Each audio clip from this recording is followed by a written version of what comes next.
Ethan adjusted the collar of his jumpsuit as he stepped out of the hover transport, the wind from Sidera 7 whipping against his face. The sky was a strange mix of dull orange and gray clouds, casting shadows over the colony. Years of human habitation had left their mark. Metal buildings with patched panels, pipes running like veins along the walls, and the constant hum of machinery filling the air. He had been assigned to repair a malfunctioning security system in the elite residential sector, a task he had done dozens of times before. But something about this assignment felt different. The readings on his scanner were unusual, almost erratic, hinting at an energy source he couldn't immediately identify. He walked down the narrow corridor leading to apartment 23B. The lights flickered overhead, and the walls bore scars of old repairs. He could see a faint pulsing glow behind the door, an irregular pattern that made his fingers tighten around his toolkit. Usually these anomalies were just wiring faults or minor technical malfunctions, but this one felt alive. He paused, his instincts warning him that this was not just a simple repair.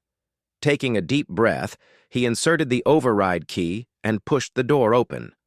Inside, the apartment was dark, the glow emanating from the far corner. As his eyes adjusted, he saw her. She was crouched near the wall, her body slightly turned away from him, as if protecting herself from the world. Her skin was a pale shade of blue, with faint markings that shimmered slightly as if they were alive. Her eyes, large and almond-shaped, reflected a strange intelligence and fear at the same time. She was alien, undeniably so, but there was something human about the way she carried herself. Despite the fear in her eyes, she didn't move when Ethan stepped closer. He cleared his throat softly. "I'm here to help. You're safe." His voice echoed slightly in the small room, and for a moment he wondered if she even understood him. Her gaze remained steady, studying him. He could see that she was injured, her right arm bent awkwardly, a thin line of blood visible near her elbow. Ethan set down his toolkit and walked slowly toward her, careful not to make sudden movements. The pulsing glow from the corner of the room grew stronger as he approached, revealing a strange device half buried in the floor. Wires and energy conduits ran in chaotic patterns, feeding into a small orb that seemed to hum with power. The readings on his scanner spiked wildly. This wasn't just a malfunction, it was a containment field of some kind. Ethan crouched beside the device, carefully analyzing it. "This is unstable," he muttered. "If it overloads, it could tear this entire building apart." He looked at the alien woman again, realizing that she must have been trapped here somehow. Her calm demeanor surprised him. Most beings would panic in such a situation. She made no sound, no attempt to flee. Instead, she tilted her head slightly as if inviting him to understand her situation. He reached for the door to lock it, ensuring no one could enter while he worked. The sound of the lock clicking echoed through the apartment. He half expected her to react, to resist or demand freedom, but she simply watched him, her eyes unwavering. A silent understanding passed between them. She trusted him enough not to panic, not to fight him. And he, in turn, felt a strange responsibility to protect her. As he worked on stabilizing the device, he noticed her subtle movements. Her fingers brushed against the air, and faint lines of energy seemed to bend toward her touch. It was delicate, almost imperceptible, but unmistakable. She was helping in her own way, without a word. Ethan marveled at it, realizing that this wasn't just an alien trapped by a malfunction. She had abilities, powers that could manipulate energy, and she was using them carefully, perhaps instinctively, to keep the device from exploding.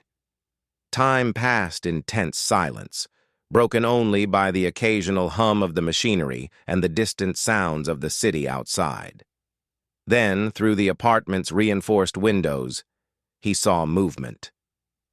Shadows shifted in the dim light, a group of figures moving with purpose. He recognized their form instantly, Mercenaries, armed and dangerous, moving toward the building. The Veyari were highly sought after, and this woman, Lyra, was clearly a target. Panic surged in Ethan's chest, but he forced himself to stay calm. He couldn't afford to make mistakes. "We need to move," he said quietly, crouching beside her. She nodded slightly, acknowledging him without speaking. Together they devised a plan. Using the device as a temporary shield, Ethan carefully guided her toward a service exit at the back of the apartment. She followed his instructions with precision, her powers subtly bending the energy around them to mask their presence. Ethan couldn't help but admire her composure. Even in danger, she remained focused, calm, and remarkably brave. As they reached the exit, one of the mercenaries spotted them. He raised a weapon, shouting in a language Ethan didn't understand. The alien woman reacted instantly, her hand sweeping through the air, sending a pulse of energy that knocked the weapon from the mercenary's hands. Ethan didn't have time to process it. He grabbed her arm and pulled her into a shadowed corridor. They ran silently, hearts pounding, as the mercenaries searched the apartment in confusion. The corridor led them through the old service tunnels beneath the city. The air was damp and smelled of oil and machinery, but it was safe for now. Ethan kept glancing at her, trying to gauge her condition. "Can you walk?" he asked softly. She nodded, then winced slightly, indicating her injured arm. He adjusted his hold on her and continued guiding her through the twisting tunnels. They passed signs of old mining operations, abandoned maintenance rooms, and flickering lights. Every step was tense, every shadow a potential threat. Yet she never panicked. Her calmness was grounding for Ethan, giving him the courage to keep moving.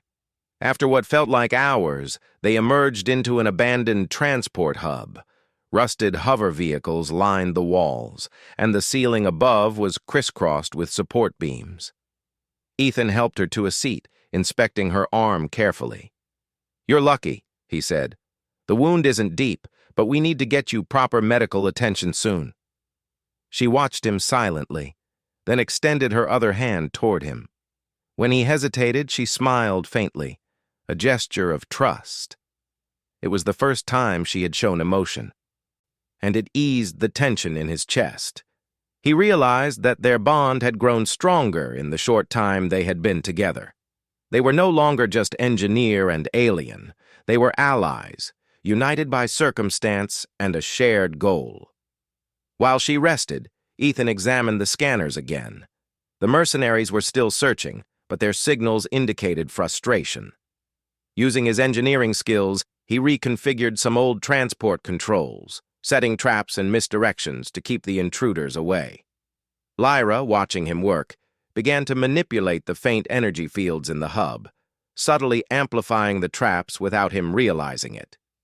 Together, they formed a silent partnership, blending human ingenuity with alien power.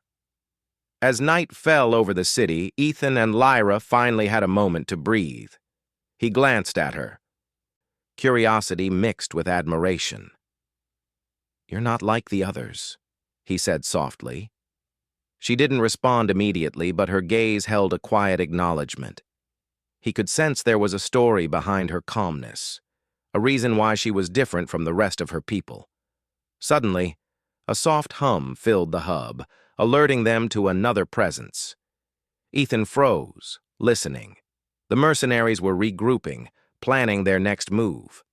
He looked at Lyra, whose eyes narrowed. She placed her hand on his shoulder, a silent promise that they would face whatever came together.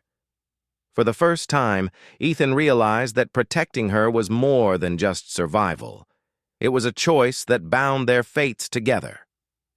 The part ends with Ethan and Lyra sitting side by side in the shadows of the transport hub, the faint glow of her energy illuminating the room. Outside, the city remained unaware of the extraordinary bond forming within its walls. And inside, a human and an alien prepared for the trials ahead, knowing that their trust and courage would be tested like never before. Ethan and Lyra remained hidden in the abandoned transport hub, the shadows stretching long under the dim light. The air was heavy with the scent of rust and oil, and every faint noise outside made Ethan tense.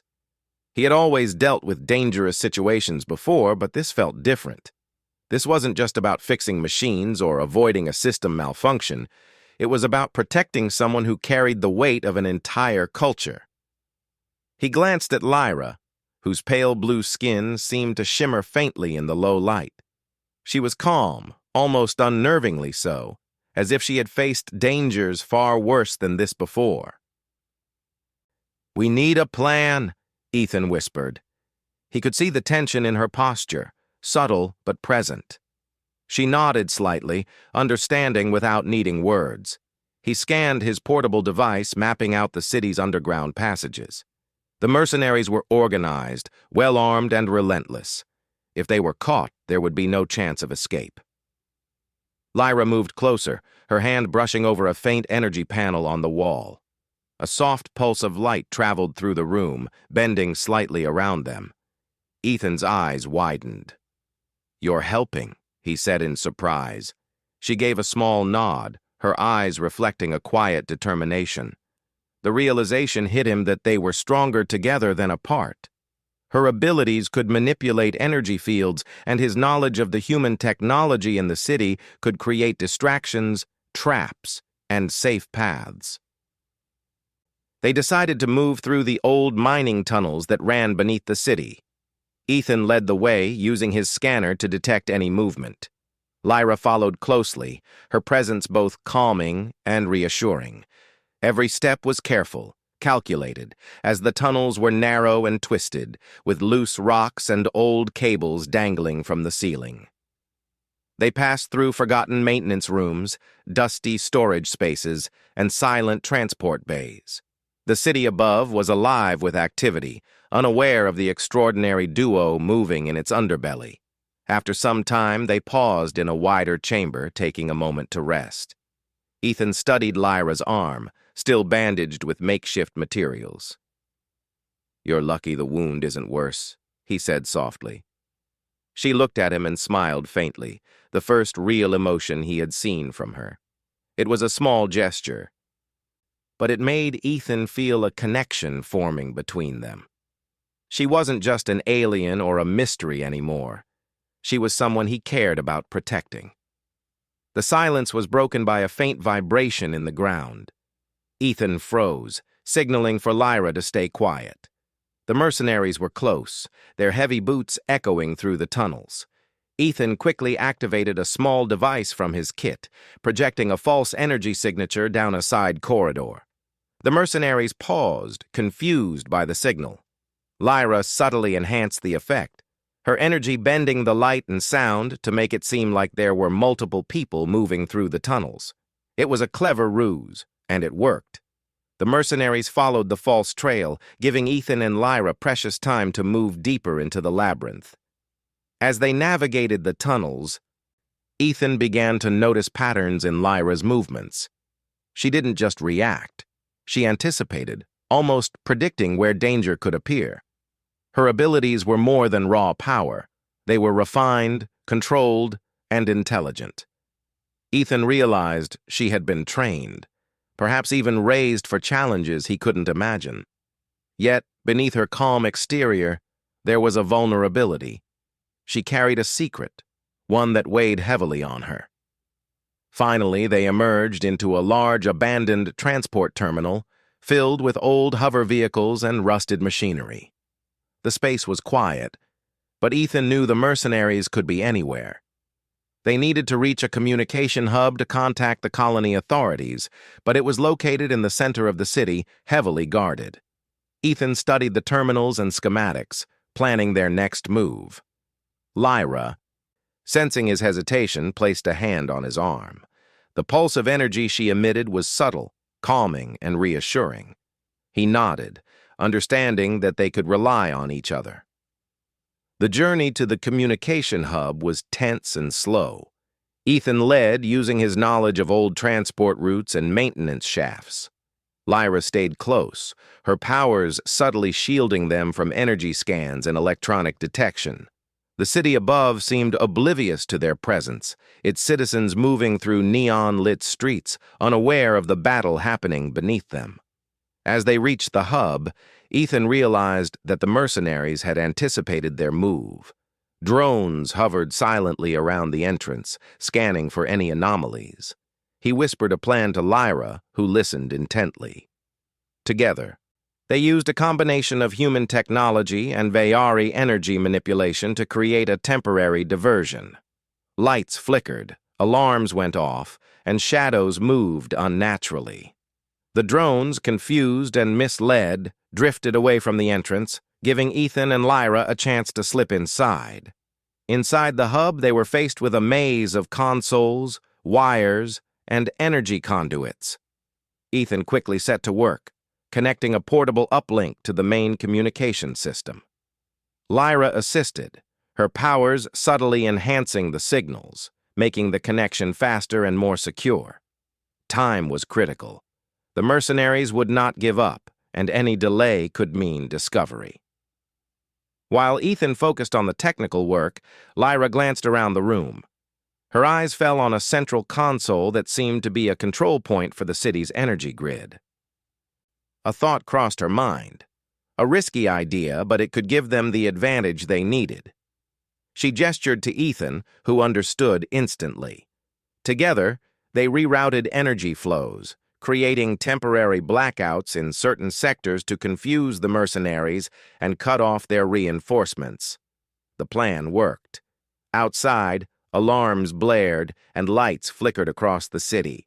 Mercenaries struggled to regain control, while Ethan and Lyra completed the uplink and sent a secure transmission to the colony authorities. The message contained evidence of the mercenaries' illegal operations and instructions to secure Lyra. Within minutes, a fleet of human security units was dispatched, moving quickly to intercept the rogue operatives. As they waited, Ethan and Lyra shared a quiet moment. The danger had passed, at least for now, and the bond between them had grown stronger. Ethan looked at her, realizing that he had never felt this level of trust or connection with anyone before.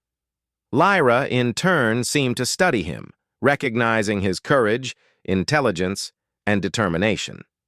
Together, they had faced impossible odds and survived. When the human security forces arrived, they were astonished to find Lyra unharmed and the mercenaries neutralized. Ethan explained the situation, careful to emphasize Lyra's role and abilities. The officers were cautious but impressed, recognizing the significance of her powers and the importance of protecting her. Lyra, for the first time, spoke to them, her voice calm and clear. She confirmed Ethan's account, highlighting the cooperation between human and Veyari. With the mercenaries in custody and Lyra safe, Ethan escorted her to a secure location. The city around them seemed quieter now, the chaos settled, but the experience had changed both of them. Ethan had discovered that human ingenuity, when combined with alien abilities, could overcome even the most dangerous threats. Lyra had learned that humans could be trustworthy allies, capable of courage and compassion beyond expectation. As they stood together in the secure chamber, Lyra looked out at the city skyline, her eyes reflecting a mixture of wonder and relief. Ethan joined her, his hand brushing against hers, a silent acknowledgement of the partnership and trust they had forged. For the first time, they felt a sense of hope, a belief that together they could face whatever challenges awaited them in a universe full of unknown dangers. In the days that followed, Ethan continued his work as an engineer, but his life had changed forever. Lyra remained close, learning about human life while sharing her knowledge of Veyari energy manipulation. Their alliance became stronger, their friendship deeper, and their mutual respect unwavering. The events on Sidera 7 had proven that humans and aliens working together could overcome threats that neither could face alone. The story closed with Ethan and Lyra standing side by side on a high balcony, overlooking the sprawling city below. The sky above was painted with the soft glow of the planet's twin suns, and the future seemed full of possibility. They had survived, they had protected each other, and they had discovered something far more powerful than any technology or weapon: the strength of trust, cooperation, and the courage to face the unknown together. In that moment, both human and alien understood that their destinies were intertwined, and that the bond they had formed could shape the future of both their worlds. And though the galaxy was vast, dangerous, and full of uncertainties, Ethan and Lyra knew they would never face it alone.